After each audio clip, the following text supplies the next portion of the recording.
Hi there, scrappy friends. Welcome to the Colour Blast channel. It's Melinda Sweetman here with you today, and I am sharing this page that I created, this one here. And if I'm honest with you, there were parts of it where I honestly thought that I was going to throw the whole thing away, but I got it to work. You can see here I'm using a stencil and knocking the camera. Sorry, it does stop in a second. The Snow White colour paste and the steel colour paste, and you can see I'm just mushing it through the stencil. Now, just a quick side note here, I don't think that I sealed my tub up properly, and the Snow White is coming out more difficult than it needs to be. It's got a bit thicker than normal, so make sure that you are keeping the foil on and make sure you're sealing the tubs up properly, because once you do get down to the last bits and pieces, it does start to dry out. So you can see I'm just mushing the colour through that stencil, which is just gorgeous. I love it. And I wanted to go with a fairly monochromatic page, so I've gone with the steel because it's kind of silver, and the Snow White because I knew I was going to add a lot of colour to the background. So I'm just applying some colour through this stencil, and I love how this turns out. I do go back and add some more off camera. And these are the two photos that I'm scrapping. That one of me is with two of my big bosses, my Director of Customer Experience and my National Customer Experience Manager as well. So I received an award at the last seminar I went to in November last year, and super proud and very excited. I'm calling this layout Hello Tiffany because I set myself a goal and I was desperately hoping that I would win, and I did. I will read you my journaling in a little while. So what I've done there is I've waited for my texture paste to dry, and I've gone in with some of the Peacock Shimmer Dust, and that is that's Peacock, and I literally got a tiny little paintbrush and gently tapped on some colour. Now you can see here that I've got colour absolutely everywhere.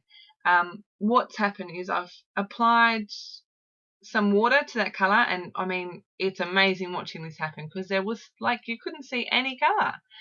But I had pre-gessoed my page with some clear gesso. I thought I'd done the whole page, but I haven't, and you can see along the top there and down the bottom that the colour's gone a bit all over the place, more than I had wanted, more than I had expected. And so I was like, I think, so I do go in with some paper towels and some wipes and try to clean it up. You can see me here trying to clean it up, and you can see very clearly the gesso lines.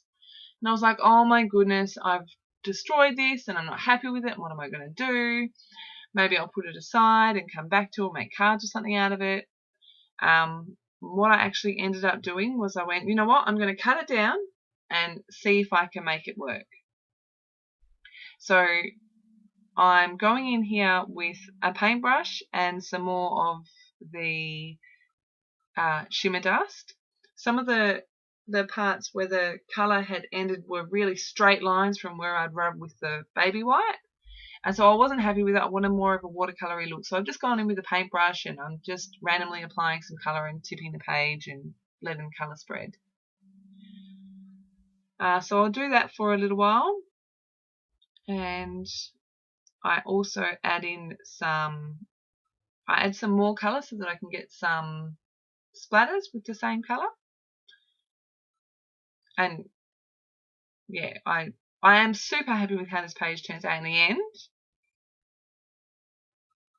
So I've added this, I don't think I've added the splatters yet, but I have gone away and chopped that page down. It comes down to about 10 by 10, I think.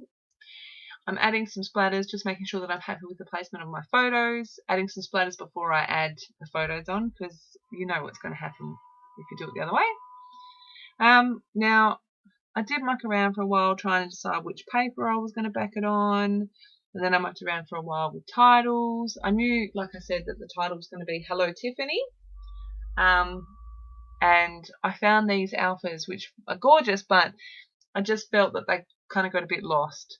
So I started going through my stash and I thought, why not try some black? I pulled out these black ones and they were a bit too more formal, I think, than what I was after. And then I try mixing my fonts and putting the title down the bottom. Again, I'm not really happy with it, but those Amy Tan foam thickers are the ones that I end up using, and they go exactly where I'm putting them now. And I have sped it up a bit because you don't need to watch me slowly place each letter. So playing with lots of stickers and embellishments, I've pulled out an older Echo Park collection pack that I've got here. I tried lots of different bits and pieces, and I ummed and ahed about which background I was going to use. I love the triangles, but it wasn't working for me. So yeah, I have pulled a few stickers off the sticker sheet, and I will apply a couple of those. I love that arrow as well, but that random pop of red that is nowhere else, I just felt that it was too distracting. So I'm just playing around with stickers and embellishments. Decide to add some pink thread into 3 places. Just ball it up and add it underneath. I just thought that it was a nice contrast. I do end up, that sticker that I'm playing with the little chevrons on it, I do end up using that as a tab to pull out my to insert and pull out my journaling from behind that photo, because I realise, like I often do, that I've left no place for journaling. While I'm mucking around with the thread, I'll see if I can locate my journaling.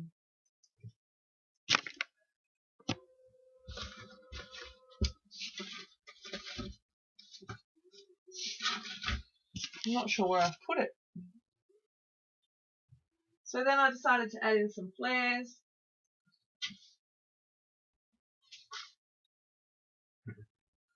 Okay, so this is my journaling. After realising in 2015 that I didn't qualify for either category of the HLA for coaches, I decided that 2016 I was entering. I had hopes to win, but never actually thought I would hear my name called.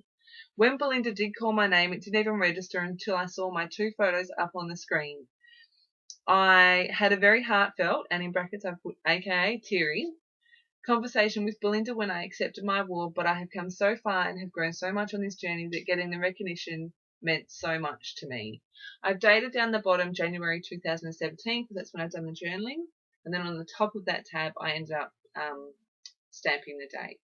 So you can see that I finally made a decision about the background, and I went with the floral. Did fussy cut some of the florals out and then decided not to use them. I've also gone around the edge with some black thread, and I'm really happy. It grounds it and it gives it that bit of contrast.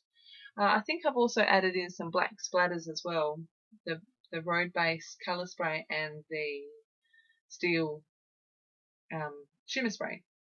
So I decided to mount my photo to give it a little bit of dimension. I think I cut most of this out, but again, something else that was just causing me dramas. I did want that photo popped up, and then I realised, how am I going to get my journaling in? Because once I try to put it in, it gets stuck on the colour paste, and I end up turning the camera off again. And I end up kind of making just a little pocket behind the photo, just with some scrap A4 printer paper. But you know those layouts where everything is a challenge? This was definitely one of them, but like I've mentioned, I'm really super happy with how this has come out. I'm glad to have this documented, the story told, and the page in my album. So yeah, I'm trying to attach this. I'm trying to do it all on camera, and I really do. I just go, no, this is just too hard, and it's not cooperating. And I switch the camera off, and I stick everything down off camera. I'm almost at the end of the process here, so I'm sorry, but sometimes I just had to walk away. It was driving me crazy. So you can see here I'm trying to get that journaling in, and the whole photo's lifting up, and then it's not working, and yeah. camera gets switched off in just a second. There are some close-ups coming up afterwards. Thank you again for stopping by. Make sure if you are not already a subscriber, you subscribe to the channel so that you can keep up to date with whoever is posting on their channel. All of us that do process videos do share on the Colour Blast channel as well. If you have any questions, please leave them in the comment section below and I'll get back to you as soon as I can. Otherwise, have a fantastic scrappy day, and I shall see you again very soon. Thanks. Bye.